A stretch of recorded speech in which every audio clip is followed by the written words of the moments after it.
Welcome to the Slop Farm. Enjoy the video. Start by placing the AirPods Pro 2 in their case and close the lid. Open the lid again and keep the AirPods seated for pairing preparation. On the back of the case, press and hold the setup button for 2-3 seconds until the status light flashes white. On your Android phone, open Settings and then Bluetooth. Ensure Bluetooth is turned on and your phone is actively scanning for new devices. When the AirPods Pro 2 appear in the Bluetooth list, tap to pair and connect. Android will show a connected status and battery percentages if supported by the phone. Use a single press on either stem to play or pause audio. Double press skips forward to the next track, and triple press skips back to the previous track.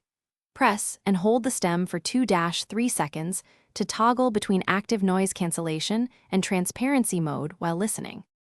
For expanded features, install a third-party Android app to display battery percentages and basic equalizer controls. Understand that spatial audio and Siri voice commands are limited or unavailable on Android phones. You can still use in-ear detection, but it may perform inconsistently across Android models.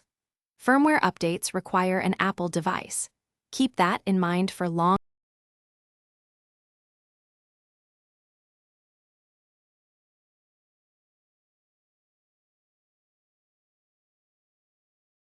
Thanks for watching. Consider subscribing if we helped you today.